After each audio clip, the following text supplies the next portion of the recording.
2 தடவை அசிங்கப்பட்டிருக்கேன். ஃபீஸ் கேட்கும்போது அப்போ அப்பா டெய்லர் கடையில் ஒரு ஃப்ரெண்டோட கடையில் உட்காந்துருந்தாரு. போய் கேட்கும்போது அப்பா கொடுக்குறேன்னு சொல்லிடுவாரு. ஆனால் அந்த டெய்லர் என்னப்பா மொதல் தடவை இவ்வளோ பெரிய அமௌண்ட் கேட்குற, நீ விசாரிட்டு காசு எடுத்துகிட்டு ஓடிட்டேன்னா என்ன பண்ணுறதுன்னு சொல்லி என்னை அசிங்கப்படுத்தினாரு. அப்போ எனக்கு பயங்கரமாக எமோஷனல் ஆயிடுச்சு. ஏதோ ஒரு வேலை பார்த்துட்டு அதுக்கப்புறம் படிக்கதான் ட்ரை பண்ணலாம் அப்படின்னு சொல்லிட்டு பேக்கரியில் போய் பார்க்குறேன். என்ன படிச்சிருக்கீங்க கேட்குறாங்க. பிஎஸ்சி மேக்ஸ் படிச்சிருக்கேன்னு சொல்கிறேன். ஆனால் அவர் என்கிட்ட கேட்ட கேள்வி எழுத படிக்க தெரியுமா அப்படின்னு கேட்டார். எழுத படிக்க தெரியுமான்னு கேட்டோன்னே எனக்கு ரொம்ப கடுப்பாயிருச்சு. உங்கள் வேலையை வேணாம், நான் வெளியே வந்துட்டு சரி அவங்களுக்குலாம் பதிலடி கொடுக்கணும்னு நினச்சேன். Mr. Surya Prakash K, Cleared SSC Executive Assistant in CBI.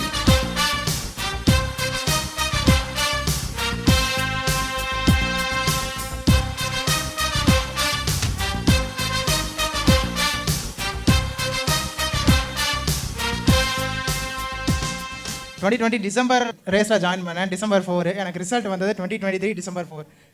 Same 3 வருஷம் கஷ்டமாக தான் படித்தேன். லைஃப் ஹேஸ் ஃபன்னி திங்ஸ்னு சொல்லுவாங்க. நான் என்னோடய ஜேர்னியில் 2 தடவை அசிங்கப்பட்டிருக்கேன். ஃபஸ்ட்டு தடவை டிசம்பரில் 4ஆம் தேதி எங்கள் அப்பாட்ட போய் 4ஆம் தேதி ஜாயின் பண்ணணும். முன்னாடி போய் ஃபீஸ் கேட்கும்போது 16,000 கட்டணும் ரேஸுக்கு எஸ்எஸ்சிக்கு. அப்போது அப்பா டெய்லர் கடையில் ஒரு ஃப்ரெண்டோட கடையில் உட்காந்துருந்தாரு. போய் கேட்கும்போது அப்பா கொடுக்குறேன்னு சொல்லிடுவார். ஆனால் அந்த டெய்லர் என்னப்பா மொதல் தடவை இவ்வளோ பெரிய அமௌண்ட் கேட்குற, நீ விசாரிட்டு காசு எடுத்துகிட்டு ஓடிட்டேன்னா என்ன பண்ணுறதுன்னு சொல்லி என்னை அசிங்கப்படுத்தினார். அப்போ எனக்கு பயங்கரமாக எமோஷனல் ஆயிடுச்சு. சரி நம்ம ஜெயிச்சு அவருக்கு பதில் கொடுப்போன்னா அப்போ எதுவுமே பேசாமன்ட்டு அப்படியே போயிட்டு இருந்துச்சு. 2023 அப்போது சிஜிஎல் 2022 என்னோடய மார்க் வந்து 297. ஸோ அப்போது எனக்கு ஆடிட்டரே கிடச்சிடும்னு சொன்னாங்க. அதனால் நான் போட்டிருந்த இது போஸ்ட் ப்ரிஃபரன்ஸ் போட்டிருந்த பிஏஎஸ்ஏவை எடுத்து விட்டுட்டேன்.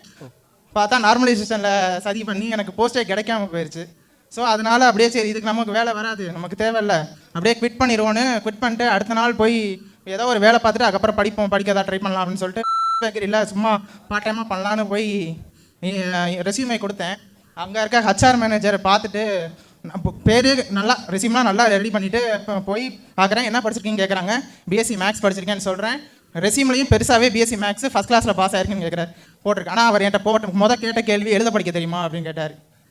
நான் என்ன படிச்சுட்டு இருந்தேன், என்ன பண்ணிகிட்டு இருந்தேன், எழுத படிக்க தெரியுமான்னு கேட்டோன்னே எனக்கு ரொம்ப கடுப்பாயிருச்சு. உங்கள் வேலையை வேணாம், நான் வெளியே வந்துட்டு சரி அவங்களுக்குலாம் பதிலடி கொடுக்கணும்னு நினச்சேன். ஆனால் எதுவுமே பண்ணல. சரி பாஸ் ஆகிட்டமே விட்டுரும் அமைதானே. ஆனால் அந்த டெய்லர் வாசல் கடையில் தான் எனக்கு அப்பாயின்மெண்ட் ஆர்டரே போஸ்ட்டில் வந்துச்சு. சூப்பர்.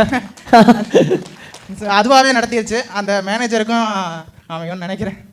சார் தம்பி, நீ என்ன போஸ்டிங் செலக்ட் ஆயிருக்கேன்னு உங்கள் அப்பா அம்மாவுக்கு தெளிவாக சொல்லு, அந்த டெய்லர் கடைக்கு உறக்க சொல்லு. சொல்லிட்டேன் இப்போ சொல்லிட்டேன். பெருமையாக இருக்குது, அப்பா அம்மாவுக்கு சந்தோஷமாக இருக்காங்க. ஐயா சந்தோஷமா?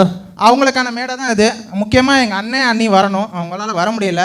என் குடும்பத்தை ஹானர் பண்ணணும்னு தான் இங்கே வந்தேன். அவங்க இங்கே 2 பேர் இருக்காங்க. சந்தோஷம். Yes brother. So receive your awards.